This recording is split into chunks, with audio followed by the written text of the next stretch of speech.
Que Dios les bendiga. Quería invitarle a abrir su Biblia en el libro de Efesios capítulo 5, versículo 21. Dice: someteos unos a otros en el temor de Dios. Las casadas estén sujetas a sus propios maridos como al Señor, porque el marido es la cabeza de la mujer, así como Cristo es la cabeza de la iglesia, la cual es su cuerpo, y Él es su Salvador. Así que como la iglesia está sujeta a Cristo, así también las casadas lo estén a sus maridos en todos. Maridos, amad a vuestras mujeres, así como Cristo amó a la iglesia y se entregó a sí mismo por ella, para santificarla, habiéndola purificado en el lavamiento de agua por la palabra. En el nombre de Jesús podemos entender cómo aquí la palabra de Dios nos enseña los roles del esposo, de la esposa, y que cada uno de ellos debe estar sujeto a Dios, ¿no? Y podemos ver algo interesante en este pasaje que habla del matrimonio y habla también de la comparación de la iglesia como la esposa y Cristo como el esposo, ¿no? La iglesia está comparada a la novia y Cristo el esposo, ¿no? Podemos ver que la iglesia debe estar sujeta a Cristo, ¿no? Que Cristo es la cabeza de la iglesia y la iglesia es el cuerpo y Él es su Salvador. Quiere decir que todo lo que hagamos en la iglesia del Señor como iglesia debe estar sujeto a Cristo, que es la cabeza, y nosotros como parte de la iglesia somos el cuerpo de Cristo, ¿no? Y que la sujeción es un principio bíblico, ¿no? Es un principio que se aplica primeramente, que cada uno de nosotros, hombres, mujeres y todos, estemos sujetos a Cristo, a su voluntad, a la voluntad de Dios a través de la palabra. Y luego el hombre sujeto a Dios, la mujer sujeta al hombre, los hijos sujetos al matrimonio, los empleados sujetos a sus patrones. Vemos que este principio aún se aplica en las autoridades, ¿no? Estar sujeto a las autoridades, porque las autoridades están puestas por Dios. Entonces vemos que aquí encontramos que Cristo amó a la iglesia y se entregó por ella, ¿no? Podemos ver que el amor tiene que ver con entrega, ¿no? Cristo se entregó por nosotros, que somos la iglesia del Señor, ¿no? Y Cristo es el que santifica a la iglesia por la palabra, ¿no? Dice el versículo 26, para santificarla, habiéndola purificado en el lavamiento de agua por la palabra. Quiere decir que por la palabra de Dios somos también santificados, ¿no? Al oír la palabra de Dios, al oír la Biblia siendo dada por un predicador, un maestro, un pastor, un evangelista, somos nosotros santificados cuando nosotros empezamos a alinearnos a lo que Dios nos manda y saber que la obediencia tiene que ver con amar a Dios, así como Cristo amó a la iglesia. Quiere decir que cuando soy obediente a la palabra de Dios, estoy mostrando mi amor a Dios y estoy manifestando mi sujeción a Cristo, que es la cabeza de la iglesia, ¿no? Somos santificados por la palabra, somos santificados por el Espíritu Santo. Cristo presenta a la iglesia a sí mismo como una iglesia gloriosa, que no tiene mancha ni arruga, santa y sin mancha, ¿no? El objetivo del Señor es presentarnos realmente como una iglesia resplandeciente, ¿no? Como una iglesia con las vestiduras blancas. Está hablando de la santidad, está hablando de la pureza, está hablando de la regeneración que el Señor hace en nosotros a medida que vamos obedeciendo, que vamos confesando nuestros pecados y que vamos alineándonos a la voluntad de Dios.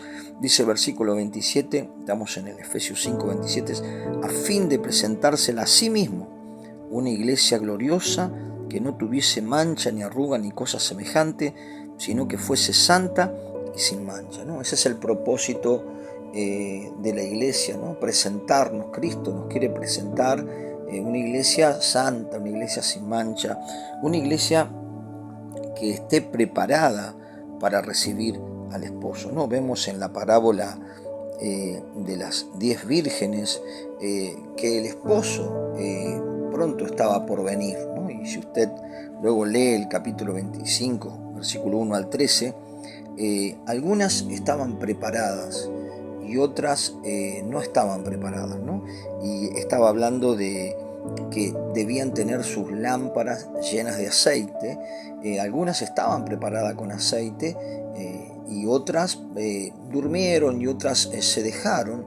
Y tiene que ver esto con que somos vasijas en las manos de Dios y que el aceite representa al Espíritu Santo, ¿no? El aceite es un símbolo del Espíritu Santo, y que también que cuando nosotros estamos llenos del Espíritu Santo estamos preparados para la venida de Cristo, estamos preparados y diligentemente estamos dispuestos a hacer la voluntad de Dios sin que nos falte ese aceite, ¿no? Por eso la Biblia dice, no os embriaguéis con vino ni sidra, sino sed llenos del Espíritu Santo. Y cuando somos llenos del Espíritu Santo, estamos aquí en la tierra, pero estamos preparados, sabiendo que el Señor prometió venir en su segunda venida a arrebatar una iglesia santa, pura, sin mancha, que Él la santificó también por su sangre, ¿no? Y que nos fue santificando, va renovando todo nuestro ser, a través de que nosotros, con la ayuda del Espíritu Santo, vamos haciendo la voluntad de Dios, ¿no? Estamos preparados para recibir al esposo, ¿no? Sabemos que Cristo viene. La Biblia es el diario de los acontecimientos que estamos viviendo hoy. El estar preparado es estar sometido a la autoridad y a la voluntad de Cristo, es estar dispuesto a hacer todo lo que Él nos pida. Estamos rendidos a su voluntad. Hemos abandonado todo lo que entristece al Espíritu Santo.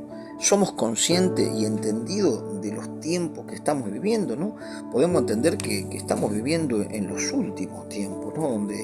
Donde vemos un montón de acontecimientos que podríamos decir que son como dolores de parto, ¿no?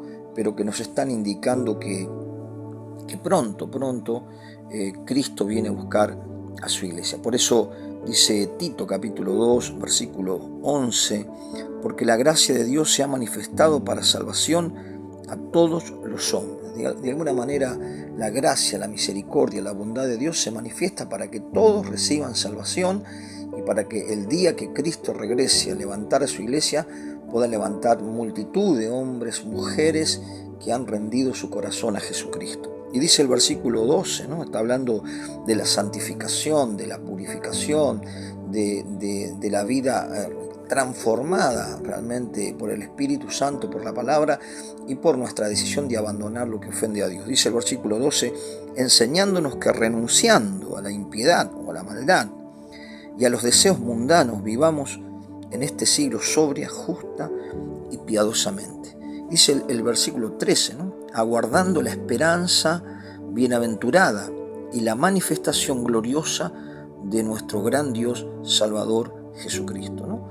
Estamos teniendo la esperanza y tenemos realmente ese deseo de que Cristo viene y que sabemos que Cristo viene, ¿no? Y dice el versículo 14, quien se dio a sí mismo por nosotros para redimirnos de toda iniquidad y para purificar así un pueblo propio, celoso de buenas obras. Cristo nos redimió, Cristo se entregó por nosotros, Cristo es el que santifica, el que purifica, el que limpia a la iglesia de Jesucristo. Pero no debemos ignorar que la iglesia puede tener el entendimiento, la comprensión de los tiempos que estamos viviendo, porque la venida de Cristo ya está profetizada en la palabra de Dios, ¿no? Y cuando nosotros vamos al libro de Mateo, podemos ver algunos acontecimientos que son ahí lo que va a ocurrir cuando Cristo venga. Por eso la iglesia tiene que estar preparada, velando, orando, buscando cada día la voluntad de Dios. Por eso dice Mateo 24, 3, dice, y estando él sentado en el monte de los olivos, los discípulos se le acercaron aparte diciendo, dinos cuándo serán estas cosas y qué señal habrá de tu venida y del fin del siglo. Respondiendo Jesús le dijo, mirad que nadie os engañe, porque vendrán muchos en mi nombre diciendo yo soy el Cristo, y a muchos se engañarán. Y oirán de guerras y rumores de guerras. Mirad que no os turbéis, porque es necesario que todo esto acontezca, pero aún no es el fin. Porque se levantará nación contra nación, reino contra reino, y habrá pestes, hambres, terremotos en diferentes lugares. Y todo esto será principio de dolores. Entonces os entregarán a tribulación, os matarán y seréis aborrecidos por toda la gente por causa de mi nombre. Vemos que Jesús acá ya predijo su segunda venida, ¿no? Y los acontecimientos que iban a venir, ¿no? Dice el capítulo 24, el versículo 29 también, dice: e inmediatamente después de la tribulación de aquellos días el sol se oscurecerá, la luna no dará su resplandor y las estrellas caerán del cielo y la potencia de los cielos serán conmovidas. Y el versículo 30 habla de su venida, ¿no? Entonces aparecerá la señal del Hijo del Hombre en el cielo, y entonces lamentarán todas las tribus de la tierra, y verán al Hijo del Hombre viniendo sobre las nubes del cielo con poder y gran gloria. Y enviará a sus ángeles con gran voz de trompeta, y juntará a sus escogidos de los cuatro vientos, desde un extremo del cielo hasta otro. De la higuera aprended la parábola: cuando ya la rama está tierna, brotan las hojas, sabéis que el verano está cerca. Así también vosotros, cuando veáis todas estas cosas, conoced que está cerca a las puertas, ¿no?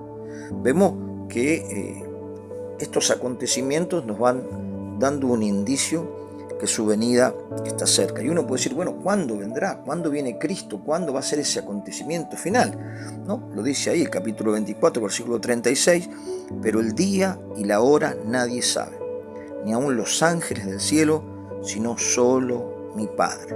Pero en el versículo 37 nos da un poco el contexto de lo que va a pasar cuando Cristo venga, ¿no? El 37 dice, 24:37, mas como en los días de Noé, así será la venida del Hijo del Hombre. Porque como en los días antes del diluvio, estaban comiendo y bebiendo, casándose y dándose en casamiento, hasta que el día que Noé entró en el arca. Y no entendieron hasta que vino el diluvio y se lo llevó a todos. Así será también la venida del Hijo del Hombre. Entonces estarán dos en el campo, y uno será tomado y otro será dejado. Dos mujeres estarán moliendo, y una en el molino, y una será tomada y otra será dejada. Velad pues, porque no sabéis a qué hora ha de venir nuestro Señor, ¿no? Nos marca acontecimientos finales y nos marca también en el capítulo 25, versículo 31, una separación de aquellos realmente que tuvieron compasión, misericordia por su prójimo, que tuvieron realmente un corazón piadoso para la necesidad de otros, y el Señor ahí va a hacer una distinción, ¿no? Porque no solo hay que conocer la Escritura, la palabra de Dios, sino obedecerla. En la obediencia nos lleva a agradar a Dios. Por eso el Señor un día va a hacer ese juicio sobre todas las naciones, y todos tendrán que estar delante de Él. Por eso es importante saber que somos la iglesia de Cristo, somos la esposa, y Cristo es el esposo, y Él es el que nos va santificando, Él es el que ya nos está preparando y nos enseña que nos preparemos para su venida, que está muy cerca. Que Dios le bendiga.